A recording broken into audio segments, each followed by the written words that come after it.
Hi all, hope you're doing good. I am Navya and today I'm going to speak about the Millennium Trilogy, or more popularly known as The Girl with the Dragon Tattoo and its series. These books are written by Stieg Larsson. In fact, he wanted to complete 10 books, however in 2004 he passed away and so he could just write and complete these 3 books. Later in the consecutive years, that is 2005, 6, 7, these 3 books were published. These 3 books are psychological suspense thrillers and I would recommend these books only for adults and not for kids. Now speaking about the first book, which is the most popular out of all these 3 books, and that is The Girl with the Dragon Tattoo.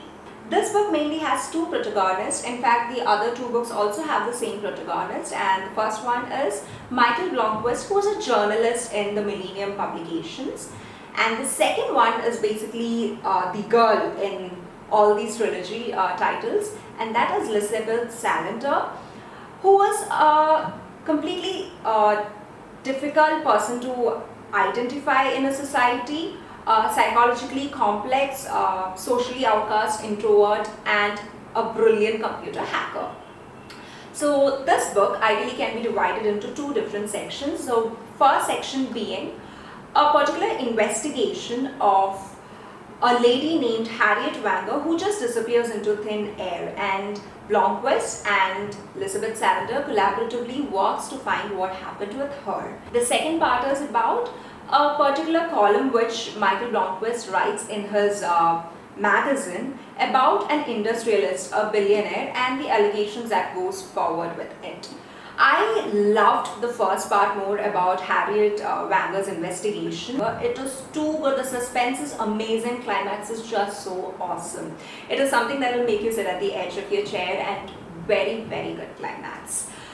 The book in the beginning, initial 50 pages, you might feel it a bit difficult to understand the characters because there are a lot of characters, and hence I would request you not to stop with the 50 pages if you feel a bit confused or completely not being able to connect to the book. Wait for 50, like just cross 50 to 100 pages and then you will not keep the book down. It is very good. In fact, even I felt a bit difficult to understand the characters. More than connecting with the characters, it's about the names, because there are a lot of names in this particular book, and hence you might find it a bit difficult to understand whom the author is actually speaking about. However, there is a chart basically about the Wanger family which helps us understand how this character is related to another character, like the entire history and chart of this family, which will really help, and it really helped me. I mean, every time I read some about someone in this particular book and I just don't understand whom they are speaking about, I just go back to this chart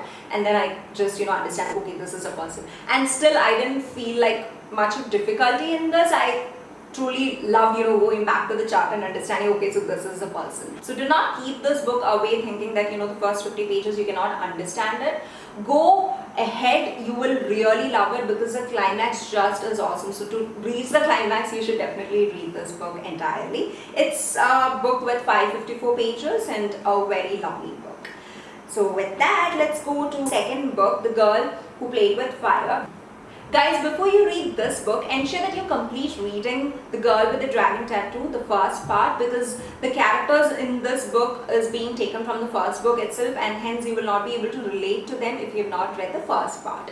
Also, the suspense of the first book will no longer be a suspense because the suspense will be revealed in this already. So do not mess up with the order, please go with the order so that you really enjoy reading it.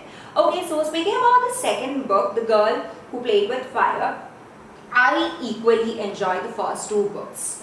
This one and Girl with the Dragon Tattoo. So this book basically we can divide it into 3 parts.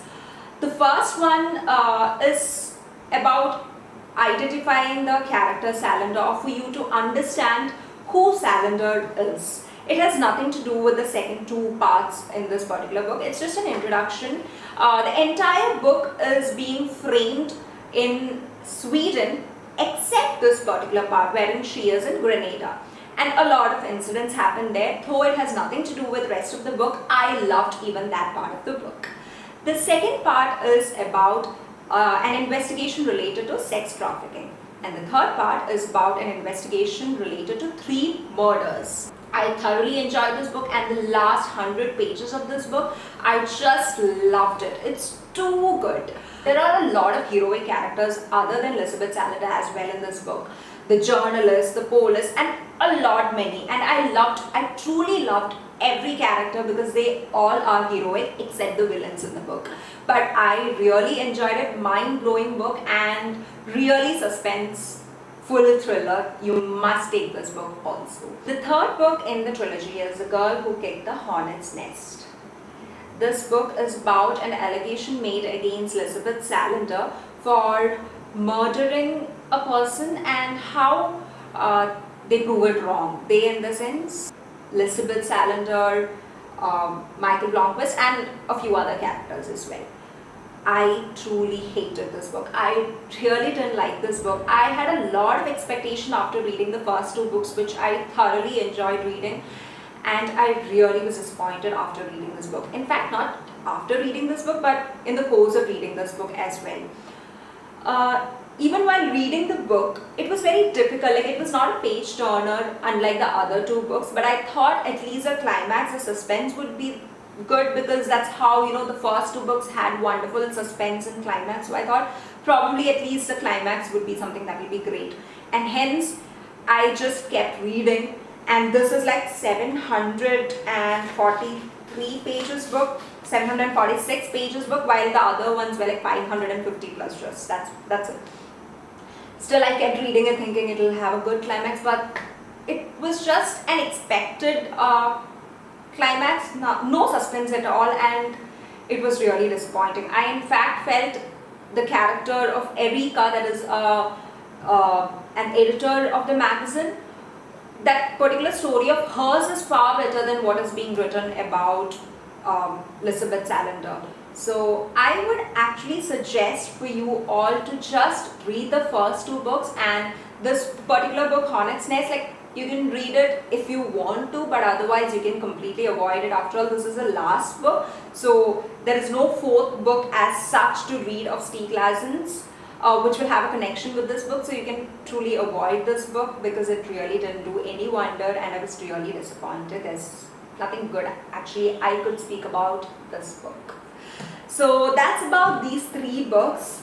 I hope you all will definitely read the first two books at least, and if in case you like this video, please do subscribe to my channel and comment about what you felt about these three books. And until we meet next time, stay healthy, stay at home during this time of lockdown, and then enjoy reading. Bye, take care.